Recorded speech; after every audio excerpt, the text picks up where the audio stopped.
आप लोग जो मुसलमानों को जिस नज़रिए से देखते हैं, मैं हिंदुस्तान के मुसलमानों की तरफ से आज इस हुकूमत को, प्रशासन को और पुलिस को यह कहना चाहता हूं, एक एक नौजवान, एक एक बुजुर्ग की तरफ से मैं इस हुकूमत को यह बात कहना चाहता हूं कि जमीन पर घर बनाया है मगर जन्नत में रहते हैं। हमारी खुशनसीबी है कि हम भारत देश में रहते हैं। हर रोज हमने यहां पर भी कई बार हमारे खिलाफ गालियां तक सुनी है, लेकिन अगर आप ये समझ रहे हैं कि हमारे मुंह में जबान नहीं है, तो ये जितने भी है इन सब की जबानों को अगर मिला दे,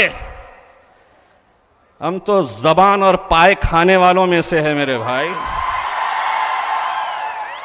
आप हमारी जबान का कहां मुकाबला कर पाओगे? मैंने कभी नहीं कहा, कभी नहीं करी मैंने धर्म की राजनीति, ना मैं करूंगी।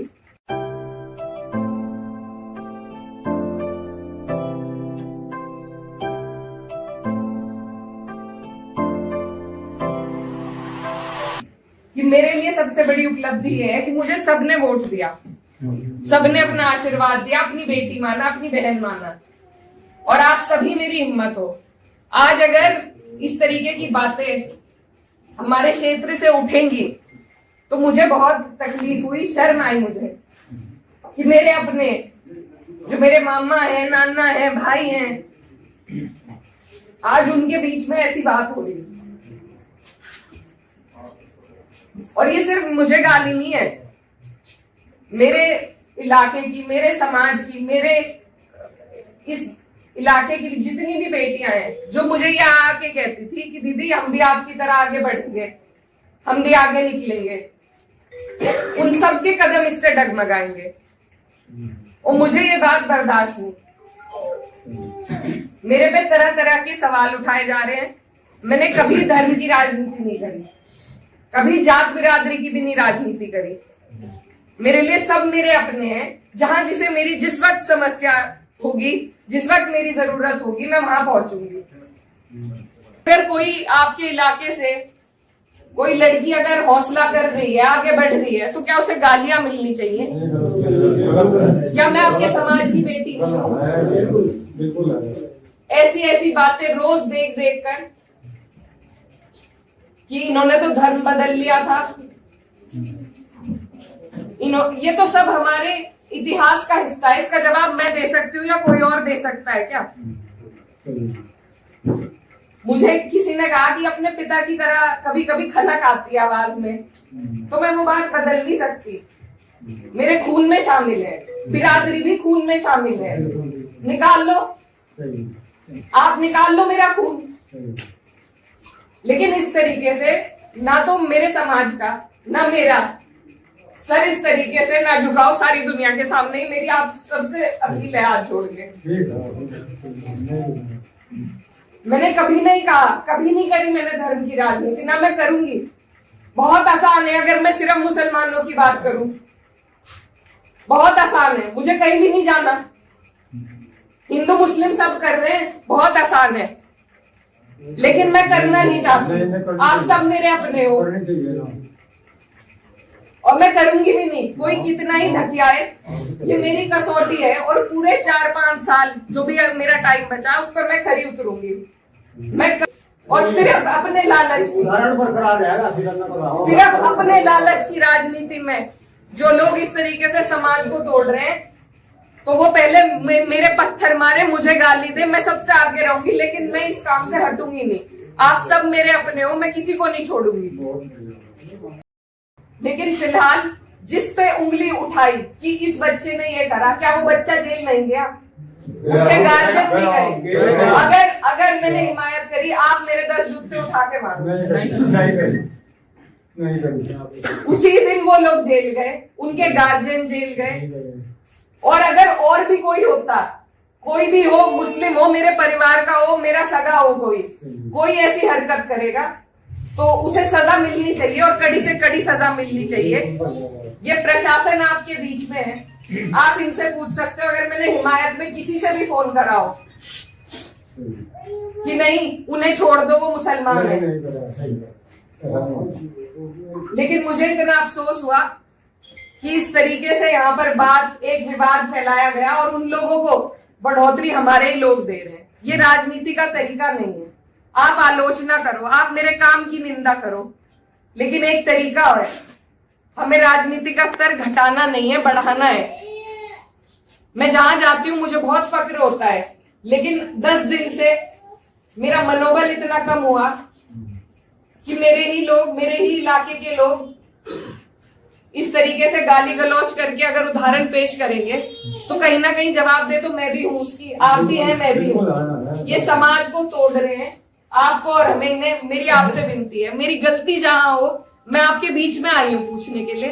आप मुझे बताओ मेरी क्या गलती है, मेरा क्या रोल था मंदिर के काम में? आप पे कोई आरोप नहीं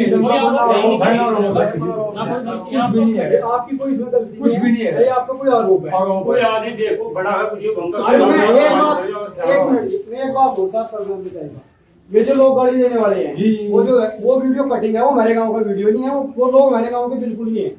विरोध राजनीतिक रूप से आपका कोई भी विरोध करेगा। देखिए यहाँ पर एक बहुत ही अफसोसजनक घटना हुई थी जिसमें मंदिर को खंडित किया गया था। उसके बाद एक पूरा विवाद हुआ, तो उसी विषय में हम लोग यहाँ पर आए थे और गांव वालों से जो धरातल की हमें जानकारी मिली, इसमें कई ऐसे मुद्दे उठ के आए हैं जिसके बारे में यहाँ पर हमारी विस्तार से चर्चा हुई। और हमारी कोशिश यही है, जो लोग इस पे जिन पे आरोप लगाया गया था, वो 2 बच्चे, उनके गार्जियन आज जेल में हैं। और भी अगर कोई गांव वालों की तरफ से अभी तक तो ऐसी बात नहीं आई, कुछ कमेटियों को लेकर एक चर्चा उठी है जिस पर जैसा गांव वालों का निर्देश होगा उस हिसाब से हम लोग कार्रवाई करेंगे। मैडम, स्कूल के प्रिंसिपल से हमारी बात हुई तो कह रहे कि बच्चे डरे हुए हैं, बच्चों में खौफ है, तो मैडम जिस तरह शिक्षा को कहीं ना कहीं लेकर बच्चों के भविष्य का सवाल है, तो किस तरह से करना चाहिए आप? देखिए, इसमें जो हम लोगों ने यहाँ पर विचार विमर्श किया उसमें स्कूल के प्रांगण में मंदिर बना हुआ है जिसकी बाउंड्री नहीं है, तो मैंने ये प्रस्ताव अपनी तरफ से रखा है कि अगर गांव वालों की और कमेटी वालों की इजाज़त हो या जो भी सलाह बने तो हम मंदिर की प्रांगण के अंदर ही बाउंड्री करा दें ताकि एक गेट लग जाए उसमें और दोबारा ऐसी घटना न घटित हो और स्कूल अपने सुचारू रूप से चलता रहे। मैडम, एक आखिरी सवाल, जिस तरह सोशल मीडिया पर आप पे टिप्पणी की गई तो भाजपा का एक चला मिशन महिला सशक्तिकरण का अभियान भी चला हुआ है, उसके तहत कहीं ना कहीं महिलाओं को आपको टिप्पणी की गई, तो मिशन शक्ति को आप किस तरह से देखते हैं बीजेपी के द्वारा? जी, मैंने जैसा कहा भी और कि हमारे यहाँ पर मिशन शक्ति के तहत लड़कियों को एसडीएम की कुर्सी एक दिन के लिए दी जा रही है। जब कुर्सी की शोभा नहीं रहेगी, जब कुर्सी की गरिमा नहीं रहेगी, तो कैसे? ये गाली मुझे नहीं लगी है, मुझे दुख इस बात का है कि मैं इस इलाके की बेटी हूँ, बहन हूँ और जनप्रतिनिधि हूँ, सबकी चुनी हुई जनप्रतिनिधि हूँ। आज अगर मेरे साथ ऐसा हो रहा है तो मेरी जिन बहनों को इससे हिचक जिनके मन में पैदा होगी, जिनके कदम पीछे हटेंगे, मुझे उनका दुख है कि ये क्या हम, मेरा इलाका, मेरा क्षेत्र, मेरे लोग क्या ये उदाहरण पेश कर रहे हैं कि कोई महिला, आलोचना के बहुत तरीके होते हैं, विरोध करने के बहुत तरीके होते हैं, लेकिन ये तरीका नहीं है। और मुझे अफसोस ये है कि मेरे क्षेत्र से ये उदाहरण उठकर जा रहा है, लेकिन यहाँ गांव वालों ने मुझे आश्वासन दिया है कि इसमें गांव का कोई व्यक्ति नहीं था, ये बाहर से एक भाजपा का प्रोपेगेंडा है, उनको हिंदू मुस्लिम करने के अलावा उनके पास कोई काम नहीं है। और मेरा सवाल माननीय पूर्व सांसद जी से है कि मैं निंदा करती हूँ उस व्यक्ति की जिसने एक बहन को कुछ कहा, क्या वो निंदा करेंगे अपने कठोर समर्थक की जिसने ऐसी बातें कही? यानी कहीं ना कहीं आप मैडम मानती हैं कि पॉलिटिकल पार्ट था? पॉलिटिकल ही है ये कोई वैसा मुद्दा नहीं है, ये पॉलिटिकल ही है और ये प्रयोगशाला की तरह इसको बनाया जा रहा है।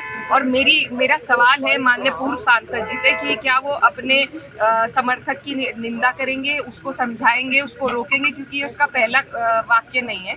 वो पहले भी कई बार इस तरह की समाज में नफरत फैलाने की, मुझे आतंकवादी और पता नहीं क्या क्या गंदे शब्दों का उन्होंने कार्रवाई क्यों नहीं हुई मैडम आपकी तरफ से? कोई एप्लीकेशन को? देखिए, मैं एक जनप्रतिनिधि हूँ, मेरा काम है कि मैं इग्नोर करूँ और मैं आज तक करती आई हूँ। इस बार भी माननीय कप्तान साहब ने हमसे मंगवाई थी तहरीर, और मैं यहाँ उस दिन थी भी नहीं जिस दिन ये तहरीर हम कोमल आए थे। गुर्जर के बक्कल उतारने वाला एक बयान चल रहा है, उनकी मैं कठोर निंदा करती हूँ। किसी ने उसकी हिमायत में हमारी तरफ से कोई वीडियो नहीं आई, और जो भी ऐसा व्यक्ति ऐसा कहता है उन पे, जहाँ तक मेरी जानकारी है, उन पे कार्रवाई भी हो चुकी है, केस भी लग चुका है, किसी ने उनकी हिमायत नहीं करी है। लेकिन मेरा सवाल पूर्व सांसद जी से है कि क्या वो कोई